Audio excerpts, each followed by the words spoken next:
Kumla and Ablat Gemara. Today's daf is daf Mem Gimel. This is the second day of Cholamoid, Tuesday, the second day of Cholamoid.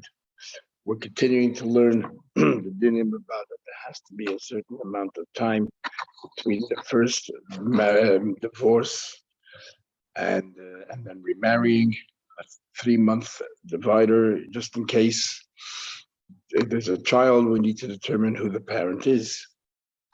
And we'll come back to the Mishnah in a minute. So the Gemara is going to first discuss this length of time of 3 months. Is that universal? Or how do we calculate the 3 months? So I'm giving them right in the middle of the page by the 2 dots. Says the Gemara.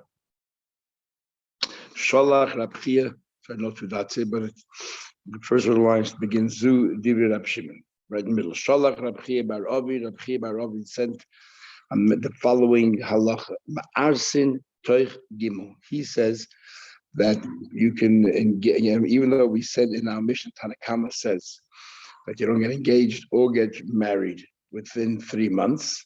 You don't get married because we need to have chana to determine the child who the parent is, and you don't get engaged either because if we allow you to get engaged, people will also then get married. So it's a gzeira.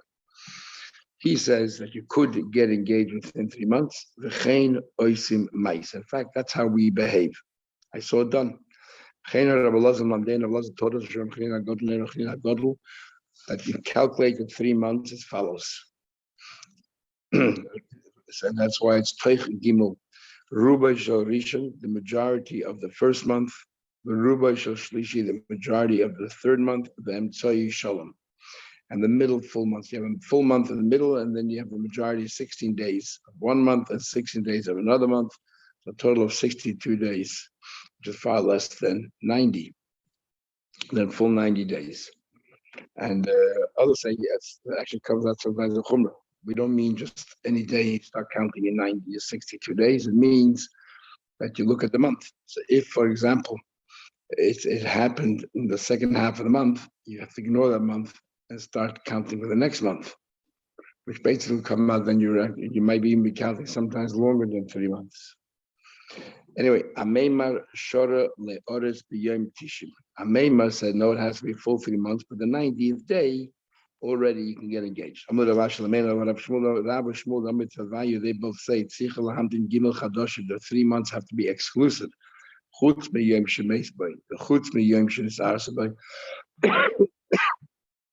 Not including the day that the person died, and nor including the day she gets engaged. So we answer, and you're telling me that you could get engaged on the 90th day. Says the Gemara, that was talked about, that was discussing a totally different halacha.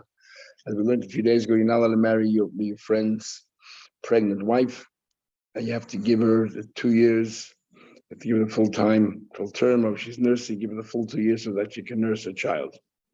And when we say 2 years, apart from the day the child was born, and don't include the day that we said before about the Erison, and don't include the day that was engaged. So in other words, we say that, says the Gemara.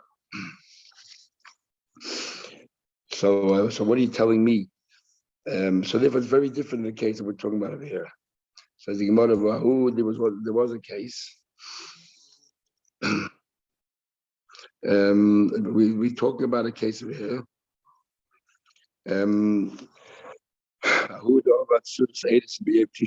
Once that somebody made a party for engagement on the 90th day, but after the Rabbi said, sorry, you can't go ahead with the Suda. You just said that the 90th day itself she can get engaged.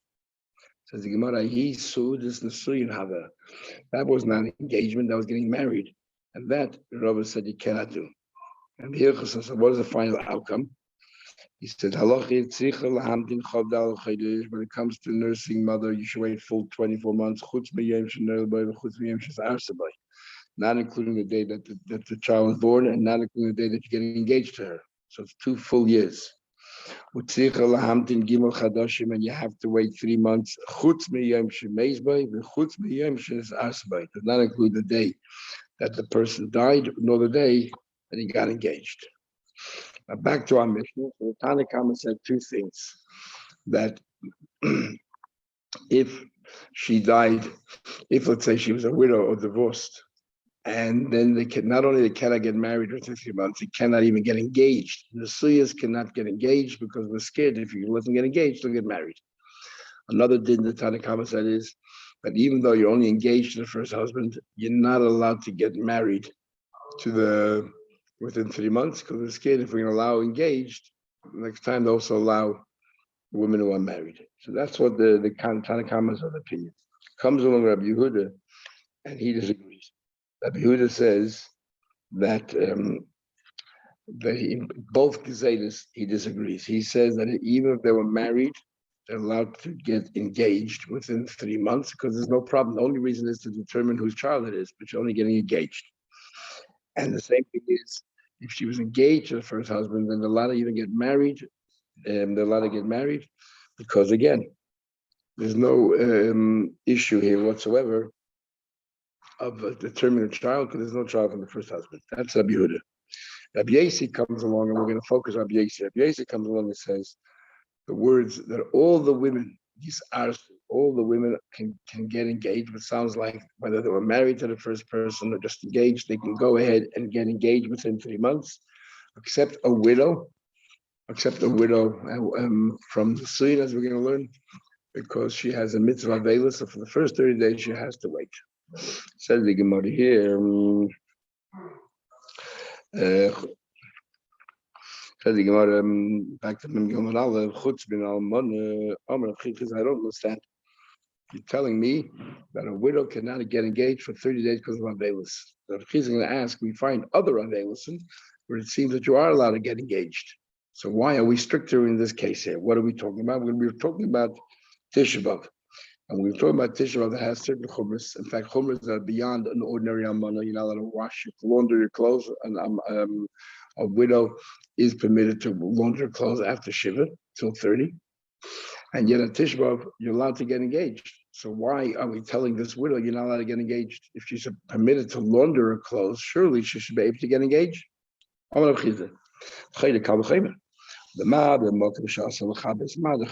week of Tisha B'Av, as we'll soon see, you're not allowed to launder. Yet mutar la'aris, you're allowed to get engaged. A widow for her husband who's allowed to launder her clothes after Shiva. Surely the din should be that she should be able to get engaged during that time. Ma'i, what is it referring to? Now we learned.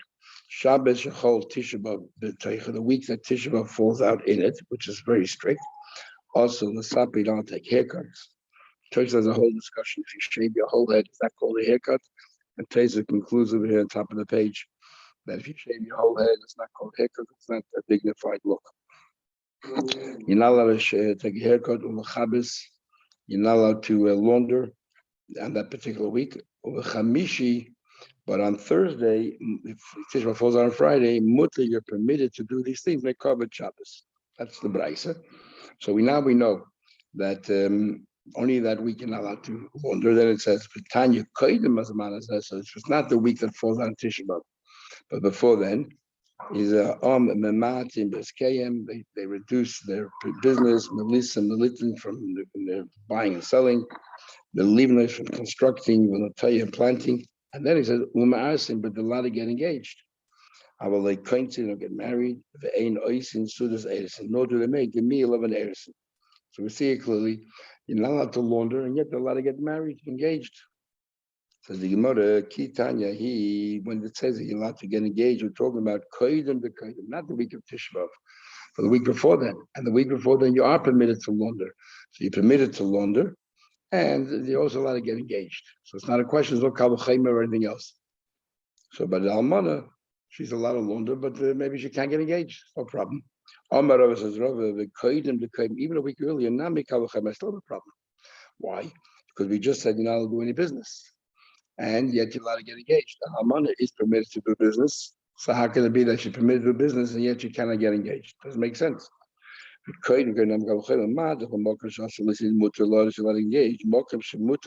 allowed to. Ain't deal negotiate. Ain't a din shemutar to get engaged. So the Gemara says, "Loi tema." Do not think that Rabbi Yasi Omer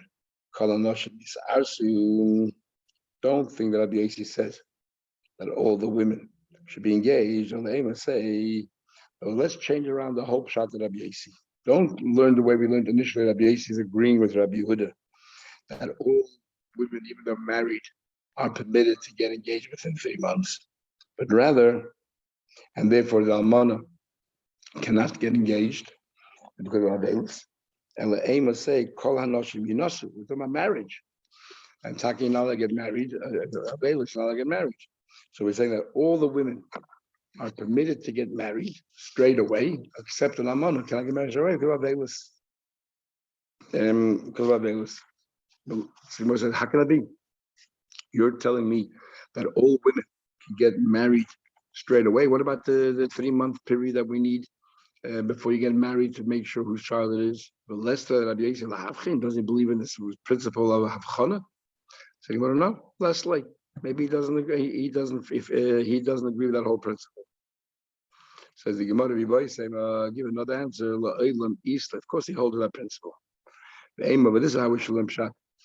Rabbi Yossi says, but we're talking about marriage now. And why are we trying to say that he's talking about marriage? So we're trying to explain why he believes in Avelis. Why does he believe in Avelis? Because if it comes to engagements, he should be able to get engaged during Avelis. It must be married. You're not going to get married during Avelis. And so what's he trying to say? The aim of Rabbi Yossi is saying, Kol arusais gurushas yinosu. He's saying, of course you can get married when? You don't have to wait 3 months. Not if you were married to the first husband, because if you were married to the first husband, then you have to wait 3 months to determine the child. You're only engaged to the first husband. But there's a difference. Why did you end that engagement? Is it because you were divorced? Then he says you're allowed to get married straight away. But if it's because you're an alman, you're a widow, you have to wait 30 days because you're of age. So we're talking about Kol Arus Grush, you can get married straight away because you're all engaged. There's no question of Abchana. There's no reason to worry about this 3 months. Says the Gemara, so what are you telling me right now? So Rabbi Yossi is talking about that they can get married straight away. We're talking about engaged women can get married straight away, which in a way is like Rabbi Yehuda, but he disagrees when it comes to widow. They're saying the same thing. So he says, no, this would be Nisuya La'aris. If a married woman can get engaged, he's talking about an engaged woman getting married. And he agrees that an engaged woman can get married straight away, he doesn't have to worry about it. But a married woman getting engaged straight away, Rabbi Yehuda says there's no problem. Rabbi Yossi might disagree. Rabbi Yossi might say a married woman should not get engaged straight away because people might make a mistake. Just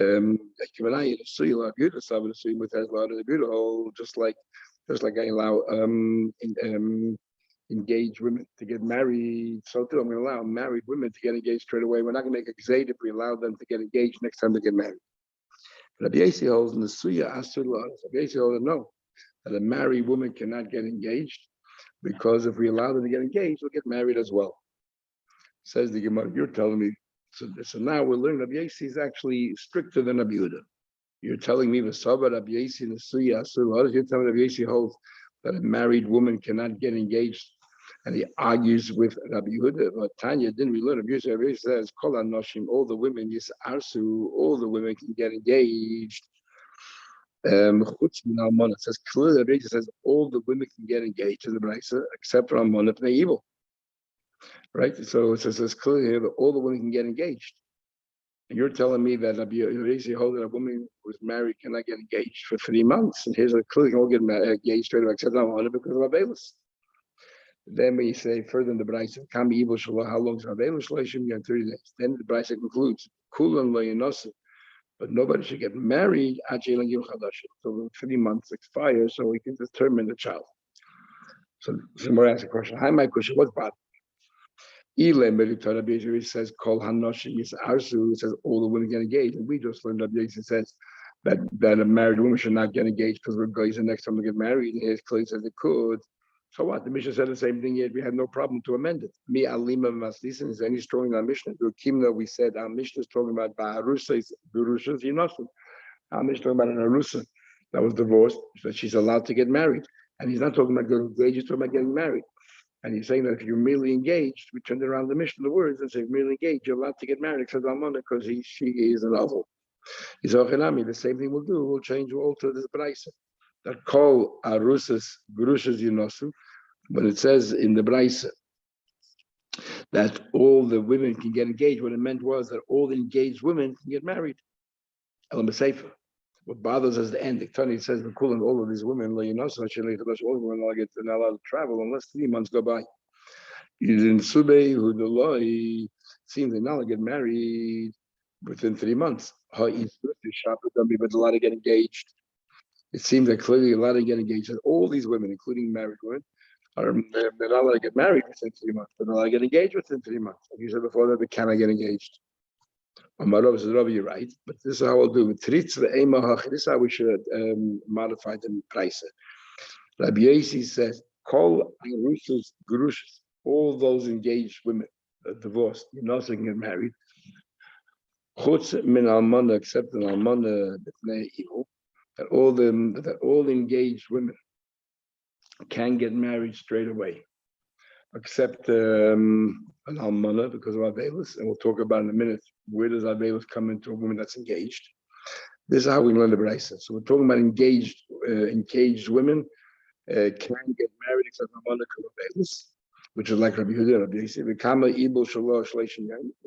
But if they're married women, let's conform with what we tried to learn before. Rabbi Yossi argues Rabbi Yehuda, and he holds that a married woman should not get engaged because next time she'll get married. 3 months. Says the Gemara, but I don't understand. So we're still going down the path. We're trying to say Rabbi Yossi and Rabbi Yehuda not saying the same thing. Rabbi Yossi agrees on one point, but where he disagrees with Rabbi Yehuda is if regarding a woman getting engaged, a married woman, to get engaged to another person afterwards, with a word divorcee, we're worried that next time if we allow them to get engaged within 3 months, it's going to get married within 3 months. Says the Gemara, Valmona means easily evil. Valmona doesn't have available. Didn't say. If let's say his wife was merely engaged, there's no din of aninus, it doesn't become tummy to her. Nor does she have the laws of avelus and aninus, it's not tummy to him. Mesa, if she dies, ain't the yosha, he won't yash her. It's just engaged. Mesa, who she collects extra. But what does it say clearly from here? That she doesn't, there's no din of avelus whatsoever. No, metamala go to basic quarters, there's no avelus. So how can you tell me the pshat and Rabbi Yossi is we're talking about a married woman to get engaged, and he's saying here that the problem of almana is because of avelus. An engaged woman getting married, because he holds that that if you're only engaged, you're allowed to get married, except for almana because of avelus. There's no avelus. So what I want to say further, still following the same line. El Tanai is actually a machlekes of Tanai. The Tanya should go because we still have the question of his. If we go back to Rav Chizda, what we said, where we normally limshat, Rabbi Yossi trying to tell us that you're allowed to even though she was engaged, they're allowed to get married. Or they were married, they're allowed to get engaged, except the widow cannot get engaged to Avela. So we asked the question, but Tisha B'Av, we see clearly that you're allowed to get engaged even though you're not allowed to work, you're allowed to get engaged even though you're not allowed to launder, and an almana who is permitted to launder and permitted to work, surely she should be able to get engaged. So Gemara says, you're right, but tonight, in Tisha B'Av itself, there's an argument tonight. Now Mishnah follows a different opinion. Time we learn.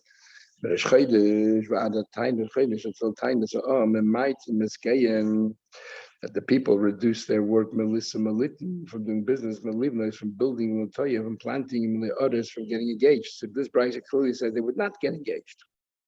And now Mishnah could hold like that. And Tishba did not get engaged.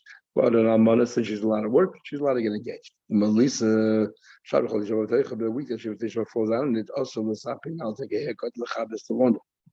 The entire month is also. Maski for Ravashi, so comes for Ravashi. And he's saying, okay, I hear what you're saying, but who said you want to say that this Braisa has a new opinion that you're not allowed to get engaged in the 9 days? Says Ravashi, or the week that Tisha B'Av falls out. My the law, just like Mama, who said engaged means Mama's getting engaged. Tilma Lemevet says maybe talking about having a party, does all the other shop for them to get engaged. You're allowed to. Says the Gemara. So if you want to tell me that Edison means party, if you want to say you're not allowed to get married, when he says Melissa, Linose, Namu, so they're saying you're not allowed to have a party. Hall, Lisa, Shabbat, you're not allowed to get married. You're not allowed to get married in 9 days either. So we're not talking about parties. You're talking about the actual Indian. What says Midam? What are you comparing? Bishlem and the marriage, but so they're getting married even without a party. The simcha is so great that it shouldn't be done in 9 days. Equals simcha. Just get engaged without a party because simcha is much more subdued. Ravashi comes along and says, so in other words, so really there is no bright that argues. Go back to our original question. What are you telling me? That an almana, we're talking about getting married. You're talking about what? That an almana, that all these people who were engaged are allowed to get married, except an almana, and then we said all these people who were married are allowed to get engaged, except an almana because she has a mitzvah aveila. So we're asking, where does it say that an avel is not allowed to get engaged in 30 days? Ella Rashi, shiny. Don't bring in Tisha B'Av. You know why? Shiny Avelis Chadoshim Avelis Shani. You cannot compare new morning to old morning. Tisha B'Av is old morning, and therefore some of the laws are relaxed, allowed to get engaged. And here is new morning. Your husband just died, and therefore it's stricter. And Shiny Avelis Darabim Avelis Yachid. Tisha B'Av is a public mourning versus your private mourning. Private mourning is much more difficult. Therefore, we are strictly you shouldn't get engaged. Taisa actually learns that when it says Avelis Darabim Avelis Yachid, that's the reason why Tisha B'Av is stricter, and that's why you're not allowed to work on Tisha B'Av, and we don't find that by ordinary you're not allowed to work. Mishnah, back to the Yevamos. Abu Achid were 4 brothers, were married to Abba Nashi 4 women, but they all died. Im Rotza Hagodol Shabem Liyabim Eskulin Hashus B'Yadim. So the remaining brothers, the Gemara will say there were 5 brothers. 4 of them died. The 5th brother has a right to marry all 4 of them, even though it's taking on 4 new wives. The Gemara will explain you out. Misha somebody's married to 2 women, the mace, and died. Let's say Reuben is married to 2 women, and then Reuben dies. Shimon can get married to either one of these 2 women, or give to either one, and the other one automatically is exonerated as well. And we'll learn that out from Sukkim. If let's say one of them was kosher, one was a divorcee, so she's already puzzled through Kain. Reuben married a divorcee, married a woman who is not a divorcee. So this one is called a psula because anyway she cannot marry a Kain. So we have 2. If Reuben had 2 wives, one was kosher, one was puzzled. If you're giving chalitza, chalitza psula. It's preferred to give chalitza to one already is puzzled. Otherwise, you're taking a kosher woman and you're making a puzzle. Till now, she was allowed to marry a kohen and her husband died. A widow was allowed to marry a kohen. You are going to ruin it because a chalutzim d'rabbanan cannot marry a kohen. But if you're going ahead with a yibum, it's better to miyabim the kosher one. As the truth of the matter is, you can make a yibum with either one. It's more of a lashon. The main thing is when it comes to chalitza, give the chalitza to the apostle one. We'll stop here and we will continue in Mitzvah tomorrow. A good night.